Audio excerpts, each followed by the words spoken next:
Bonjour et bienvenue sur cleanbreak.com. Aujourd'hui, une petite vidéo pour te partager comment nous avons soigné la rupture complète de ma poulie à 4 à l'index gauche. Je me suis rompu la poulie le 1er juin et j'ai pu regrimper cette semaine après cette rupture complète. On va commencer par le message le plus important. Je continuerai avec les petites manipulations qu'on a fait pour éviter les adhérences, pour faire coulisser un petit peu le tendon dans les poulies, même pendant la phase de cicatrisation. Et puis, je continuerai aussi avec les petites techniques de massage pour masser le doigt et drainer l'inflammation. Et enfin, je terminerai par ce qui s'est passé un petit peu dans ma tête, comment ça s'est géré. Bon, tu vas voir, c'était pas reluisant. Allez, on va commencer tout de suite par le message le plus important. Pour moi, le message le plus important, c'est le fait de ne pas rester tout seul en cas de blessure au doigt, en cas de blessure au poignet, au coude, au genou, à la cheville, de mal de dos, etc.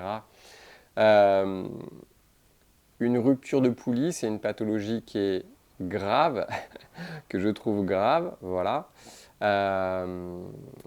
C'est pas la première fois que je me romps une poulie, mais ça m'était arrivé il y a, je pense que la dernière poulie que je me suis rompue, c'était il y a plus de 15 ans. Ça fait 30 ans que je grimpe, donc ça fait très très longtemps. Sincèrement, je pensais même pas que je pouvais encore me rompre une poulie après tant d'années d'escalade. Preuve que c'est possible. Les premières poulies que j'ai rompues, j'ai essayé de les soigner tout seul. Bon, j'avais 20 piges, je commençais l'escalade. Je voyais que quand les gens avaient des petits bobos au doigt, ils se strappaient le doigt, ils continuaient à grimper, ça se passait très bien. J'ai traîné ces bobos pendant 6 mois, voire 1 an.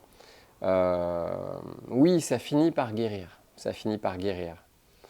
Mais 6 mois, 1 an, c'est long. C'est extrêmement long. 1 an sans progresser, à traîner une blessure, à grimper en ayant mal au doigt, sincèrement, je ne trouve pas que ce soit ce qu'il y a de plus intelligent. Je vois énormément de grimpeurs en salle qui continuent de faire ça, qui font une espèce d'auto-prise en charge. De mon point de vue, je pense que le diagnostic il est important, la prise en charge est importante, et je pense aussi que moi, je ne suis pas un médecin, je ne suis pas un kiné. Moi, je suis juste un grimpeur. Mon taf, c'est dans le domaine de l'informatique. Je ne suis pas du tout dans le soin, d'où l'intérêt de ne pas rester tout seul. Ça a été mon choix pour cette poulie. J'étais convaincu que si je faisais les choses bien, je pouvais regrimper après, allez, 6 semaines, entre 6 semaines et 2 mois. Je crois que dans la précédente vidéo que j'avais partagée, j'étais parti en tête sur 2 mois de convalescence, je crois 2 mois sans grimper. J'ai repris la grimpe après 7 semaines. C'est pas 7 semaines d'immobilisation. Pendant ces 7 semaines, le premier soin qui a été apporté, c'était le fait d'aller voir mon kiné. J'ai un pote, Juan Escudero, qui est un super pote depuis très très longtemps. Il est grimpeur, il est blozard, il habite à côté des rochers. C'est un des kinés de l'équipe de France, donc autant dire que des bobos au doigt, il en voit et il en a vu un nombre incalculable. Je savais qu'en étant pris en charge par Juan, j'allais voir la bonne personne et je peux lui faire confiance à 200%. Je sais que ce qu'il va me faire, ça sera efficace. Et ça a été le cas.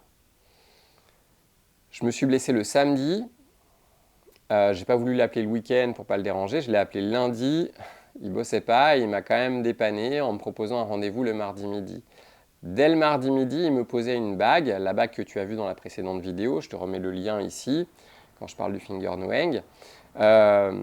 Cette bague, je l'ai portée pendant 5 semaines et c'était super intéressant. Déjà parce que d'un, je ne savais pas que ce système de bague existait.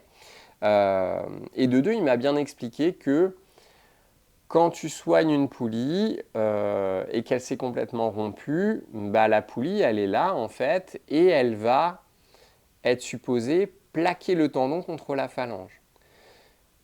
Donc c'est intéressant de porter une bague pour plaquer en fait le tendon à la phalange pendant la phase de cicatrisation et faire en sorte que la nouvelle structure, je ne vais pas appeler ça une poulie parce que ce n'est pas vraiment une poulie, ce qui remplace une poulie rompue, mais quoi qu'il en soit, cette nouvelle structure se mette en place de telle sorte que le tendon soit toujours le plus près possible de la phalange. Ça, c'était top. C'est là où on voit toute l'importance de l'expertise. Et c'était que le début. Je suis allé voir le kiné toutes les semaines. Et toutes les semaines, bilan, c'était massage, conseil. J'avais aussi des exercices à faire chez moi. Je refaisais des massages, ce que je vais te partager après à la maison. Mais voilà, le premier message important que je voulais passer, c'est si tu as un bobo, ne reste pas tout seul. Le diagnostic est important, la prise en charge est importante. Le diagnostic, nous, on l'a fait avec une écho. Je suis allé faire une échographie à l'INSEP. Donc, pose de bague le mardi. Le jeudi, je suis allé à l'INSEP et c'est là qu'on a diagnostiqué que la poulie était complètement rompue. Parce que moi, je ne savais pas. Quand tu regardes ton doigt, tu ne vas jamais deviner si la poulie est partiellement ou complètement rompue. Sincèrement, en termes de douleur, une poulie complètement rompue, ça ne fait pas super mal. Moi, franchement, je m'étais dit, allez, non, ça fait longtemps que je grimpe, il y a peu de chances que je pète complètement une poulie. Et bien, si elle était complètement pétée. Donc voilà, c'est important de le diagnostiquer, d'avoir quelque chose de factuel pour adapter aussi la prise en charge derrière. Parce que ce n'est pas du tout le même traitement si elle est partiellement rompue ou si elle est complètement rompue. Donc voilà pour ce premier message. J'arrête de te prendre la tête avec ça, mais pour moi, c'est important de le passer. Il y a des spécialistes, il y a des gens dont c'est le métier. Il faut savoir être accompagné par ces spécialistes. Ils sont là pour ça et c'est un vrai moyen d'optimiser la prise en charge. Allez, on va continuer avec les petites manipulations qu'on a fait, qui m'ont demandé de faire pour faire en sorte que le tendon circule dans les poulies et dans la structure qui était en train de se refaire, de se reconstituer, pour éviter les adhérences. Parce que les adhérences, ça peut être... les adhérences, en fait, c'est quand ton tendon commence à se coller un petit peu contre d'autres structures suite à des immobilisations. J'ai eu beaucoup de problèmes après la blessure sur ma cheville en 2019. Là, voilà, on a fait le choix de mobiliser tout le temps la main, sans forcer sur la nouvelle structure qui était en cours de reconstruction. Donc l'un n'empêche pas l'autre. Je te montre tout ça tout de suite. On va commencer par parler du massage. Le massage, c'est la première chose que mon kiné m'a demandé de faire. Tu peux le faire avec n'importe quelle pommade ou huile de massage. Moi, j'ai utilisé ça. Le baume du T-Rex, c'est quelque chose que j'utilise en post-séance, plutôt pour le soin de la peau. J'avais ça à la maison, donc j'ai utilisé ça. Tiens, je te montre en gros à quoi ça ressemble. Voilà, ça ressemble à ça. Et quand tu l'ouvres, ça se présente sous forme d'un baume. Donc c'était très simple. Je badigeonnais un petit peu mes doigts. Voilà, j'en prends. Et j'en mettais sur le doigt à masser.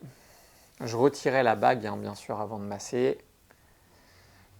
Et j'en plaçais sur le doigt, mais également au niveau de la paume et aussi en haut de l'avant-bras, ici.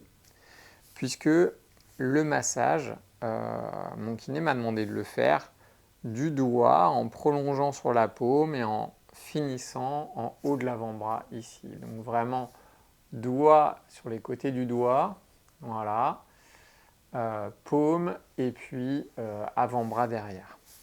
Donc comment il m'a demandé de procéder pour ça?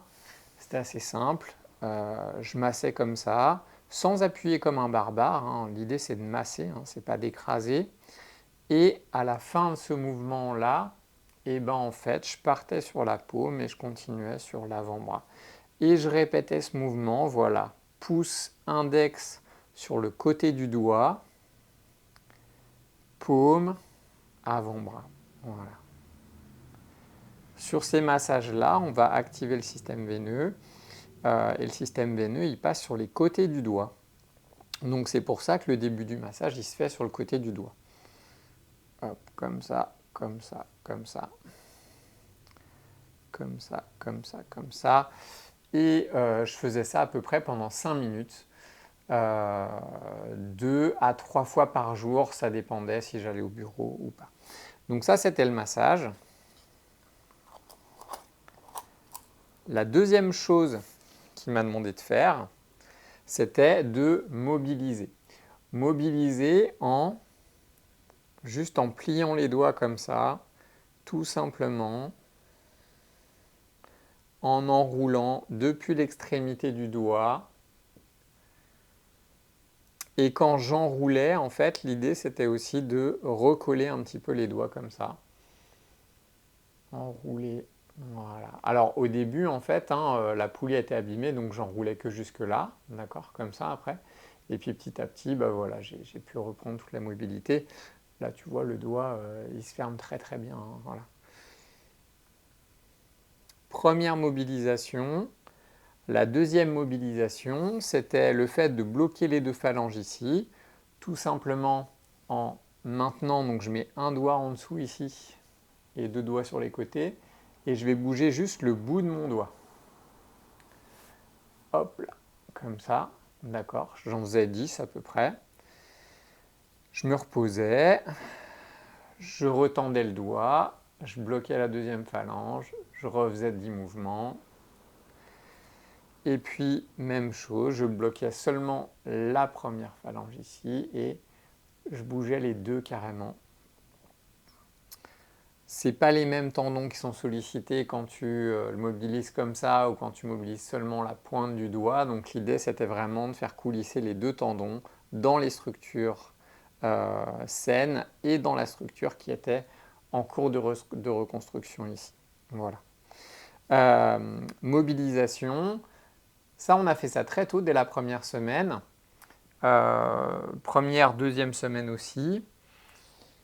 Sur la troisième semaine, on a commencé à faire un autre système. On a appliqué ce qu'on appelle du cohéban. Alors le cohéban, c'est ça. Voilà, des petites bandes comme ça. Ça se présente sous forme de rouleau. Comme ça, je te mettrai le lien dans la description. Voilà, en gros, je l'ai enroulé sur lui-même. Et puis, je l'ai découpé dans la largeur pour faire des plus petits bouts. J'en fais plusieurs à l'avance et ça me permet en fait de les placer facilement. La particularité du cohéban, à la différence du strap, c'est qu'il n'y a pas de partie collante sur le cohéban. En fait, le cohéban, il va coller sur lui-même. C'est un peu comme s'il y avait plein de petits crochets en fait dans la structure de la bande. Voilà. Et donc, le cohéban va se coller sur lui-même, mais il ne va pas coller à la peau. C'est assez rigolo. Et quand tu le places sur ton doigt sans serrer et que tu le gardes, en fait, eh ben, la mobilisation et les petits mouvements de ton doigt vont faire vont entraîner un effet un petit peu drainant. Donc c'était toujours dans la même logique que le massage qu'on a vu en début. Hein. C'était vraiment de drainer le doigt, drainer l'inflammation. Hop là, c'est un peu galère à dérouler, j'avoue. Voilà, j'ai déroulé toute ma bande. Je vais le placer sur mon doigt. Pour le placer sur mon doigt, c'est assez simple. Je prends un bout, je le passe derrière. Moi, j'ai l'habitude de le replaquer assez loin là, d'accord? Et puis la bande, je vais la placer à peu près, je vais la refaire passer au milieu du premier passage. Donc si tu veux, là, quand je place la bande, tu vois, la deuxième coup passe sur la moitié du premier passage. Je ne sais pas si je suis super clair dans mes explications. Je fais la même chose ici, tu vois, donc voilà, je vais faire des choses comme ça. Voilà. Sans serrer, hein, tu vois, je ne serre pas du tout quand je l'applique. Je n'ai pas besoin de serrer. Si c'est trop serré, en fait, tu ne vas pas mobiliser le système veineux, en fait. Donc l'idée, voilà, il est placé comme ça. Et juste, je le portais, donc mon doigt, il ne bougeait pas des masses, hein, il bougeait que comme ça, voilà. Mais juste des petits mouvements comme ça, et ben, si tu testes en portant un petit peu de cohéban et en faisant juste ça avec ton doigt, tu vas sentir un petit, comme un petit massage sur le côté du doigt, c'est assez rigolo. Donc voilà, ça peut se porter la journée, ça peut se porter la nuit aussi. Mon kiné m'a vraiment demandé de porter ça la nuit. Donc j'ai porté ça la nuit, 3e, 4e semaine à peu près. C'est aussi possible de porter le cohéban avec la bague. Alors au début, je n'avais pas trop compris comment, mais en fait, ta bague, tu peux bien sûr l'écarter un petit peu avant de la placer. Donc on peut très bien la placer sur le cohéban comme ça. Voilà. Et donc tu peux garder ton cohéban avec ta bague. Donc ça, c'était le deuxième système de massage un petit peu drainant. Le troisième système qu'on a utilisé, qui pour moi a été le plus efficace, enfin en tout cas, on est tous différents, donc on ne réagit pas tous de la même façon, hein. Mais pour moi, en tout cas, ça a été vraiment hyper efficace. Et on le voit, hein, le doigt n'est pas trop gonflé. Voilà. Même principe d'enroulement autour du doigt que pour le cohéban, mais ce coup-ci, je vais serrer. Je vais vraiment serrer. Tu vois, je mets de la tension et quand je le replaque ici, le bout de mon doigt, il va tout de suite devenir bleu. Voilà. Je bouge. Hop là, je ne sais pas si tu vois, mais il commence à devenir bleu un petit peu. Je serre, hein, voilà, je mets vraiment de la tension là pour le coup. Pas trop de tension non plus, mais je mets de la tension. J'ai serré, voilà, et je vais faire des tout petits mouvements comme ça, juste avec le doigt. Hop là, comme ça, tout doucement. Et même principe, on va avoir un effet massage drainant sur le côté en fait, voilà, et on va drainer l'inflammation comme ça.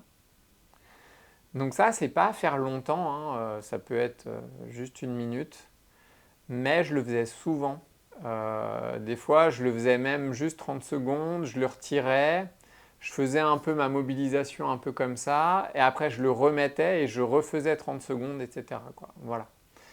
Ça a bien marché, donc je faisais ces petites mobilisations comme ça. Et je faisais aussi, vu que ma poulie était blessée, je ne pouvais pas trop forcer comme ça, parce que si je forçais complètement comme ça, bah, ça mettait sous tension la structure qui était en train d'essayer de repousser, parce que le tendon se tendait, voilà. Donc pour éviter que le tendon se tende et se mette sous tension, je pliais mon doigt en appuyant sur le dessus, sur la partie dorsale un petit peu du doigt. Hop là, et je faisais des choses comme ça, tout simplement, voilà, pour le mobiliser. L'idée, c'était vraiment de le mobiliser sans mettre le tendon, sans que le tendon appuie sur la structure qui était en train de se reformer. Voilà, juste comme ça pour masser, drainer. Tu vois, c'est assez serré, hein. Je ne sais pas si tu vois, mais le bout du doigt, il est un petit peu bleu, hein, là quand même, voilà. Comme quoi, c'est vraiment serré. Hop là. Voilà pour la partie massage drainant. Après, il y a eu d'autres choses, notamment un travail des extenseurs. Donc ça, je l'ai fait en utilisant ce petit outil. Je te montre déjà le petit outil, voilà. On peut le faire avec d'autres outils, hein. Je peux te montrer aussi avec ça, ça marche aussi très bien. Hop là, c'est des petits disques, il y en a de différentes résistances. C'est très élastique, voilà. Quitte à choisir entre ça et ça se vend avec des boules qui se malaxent. C'est pas mal, mais si tu veux vraiment travailler tes extenseurs, je te conseille d'acheter plutôt ça. Ça, c'est vraiment sympa. Quoi qu'il en soit, ça je ne l'avais pas quand j'ai travaillé les extenseurs, donc j'ai utilisé ça parce que je l'avais déjà à la maison tout simplement.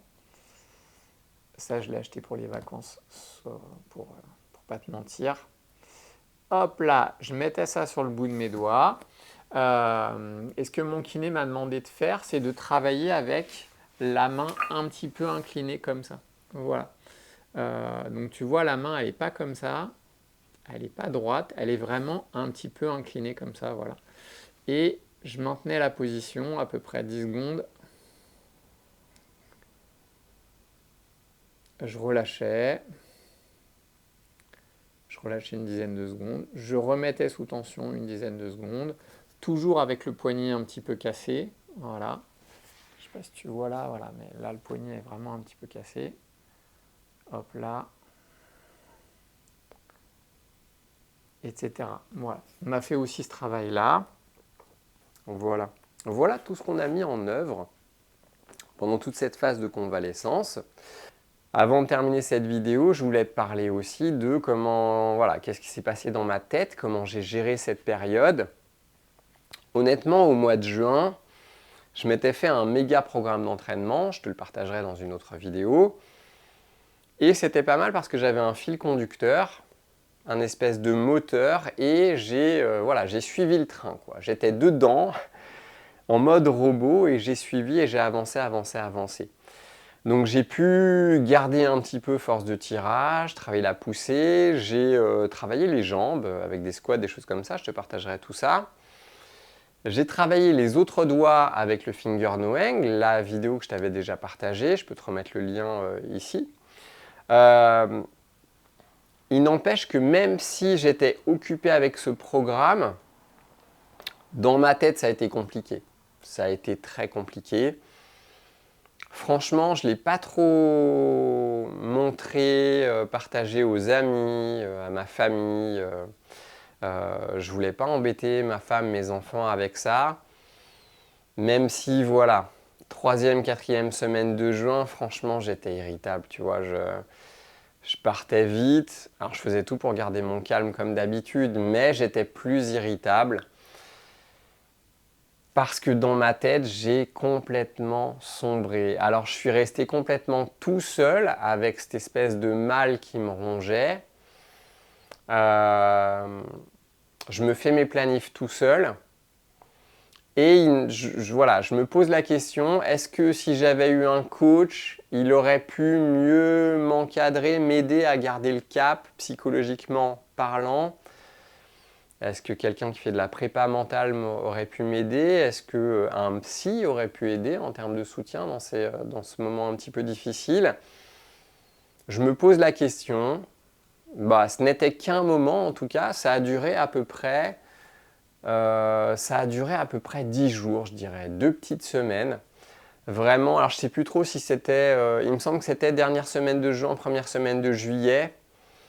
Mais voilà, j'étais mal, quoi. Je me sentais au fond de moi, j'étais super mal. La grimpe me manquait. Ouais, j'étais mal. J'avais l'impression d'être tombé au fond d'un trou, qu'on avait mis un couvercle au-dessus. Et, enfin bref, la grosse loose. Je vais arrêter de m'étendre là-dessus. Au final, je suis content d'avoir pu reprendre la grimpe au bout de 7 semaines. J'ai annulé ma participation au TAB parce que voilà, c'était plus raisonnable tout simplement. Mais il n'empêche que j'ai repris pendant la semaine du TAB. Sur le chemin pour aller à Aile-Froide, avec mon fils, on s'est arrêté à la salle d'escalade de Mâcon. J'ai pu grimper dans du violet là-bas. Bon, grosse prise, hein, tu vois. Mais j'avais vachement bossé le gainage, j'avais vachement bossé les autres doigts. Donc franchement, voilà, j'arrivais à bien bouger dans du dur. À aile froide, j'ai réussi à flasher des 6B blocs. Et franchement, j'ai pas tiré sur mon doigt. Donc une reprise plutôt positive. Il n'empêche que cette reprise, elle va s'étaler dans le temps. Je ne vais pas refaire des trucs super durs tout de suite, c'est pas raisonnable. Il faut vraiment que tout ce qui est tendon, poulie, c'est des structures qui mettent du temps à se solidifier. Donc voilà, je vais grimper avec du strap et là, je rentre dans cette période où il faut grimper dans du facile, il faut faire une reprise progressive, dans le calme. Moi, j'aime bourriner. Je suis un bloqueur. C'est pour ça que je fais du bloc. Voilà. Sinon, je ferais de la voix, tu vois. Je me baladerais. Non, je ne vais pas dire ça. Je vais couper ça au montage, peut-être. Mais sincèrement, voilà. Les bloqueurs, ils aiment la force. On ne va pas se mentir. Ils aiment la force. Donc, de grimper que dans du facile, ça va me prendre la tête. Ça me prend la tête. Voilà. Je vais aller grimper ce soir à la salle. Je vais essayer de faire B7 max. Allez, peut-être B8 dans du vertical quand même à BO. Bilan, je ne vais pas du tout forcer, tu vois. Bah oui, c'est dur. C'est dur. C'est dur. Mais il faut rester fort. Il faut rester solide dans la tête. Il faut se dire que tout ça, c'est pour que demain, je puisse faire des beaux blocs dans des moves qui me font kiffer. Gardez en tête que quand tu te pètes une poulie, la nouvelle structure qui remplace la poulie est plus solide qu'avant. Donc, tu n'as quasiment aucun risque de te repéter la même poulie. Voilà. Ça aussi, c'est rassurant. Il faut être intelligent. Il faut être patient et suivre le chemin. Voilà.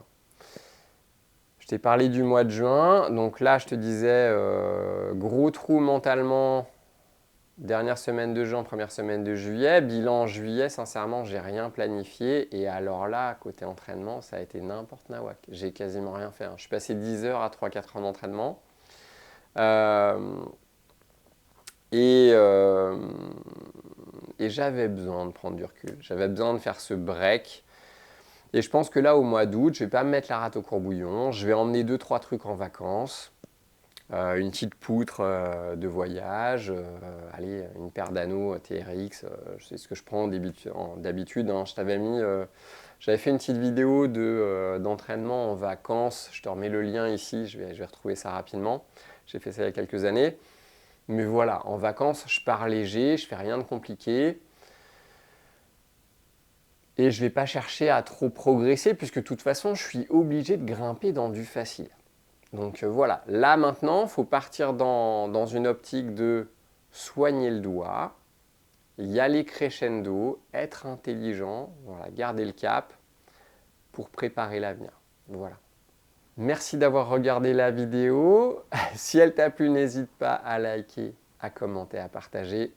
Et sur ce, bonne grimpe et bon entraînement.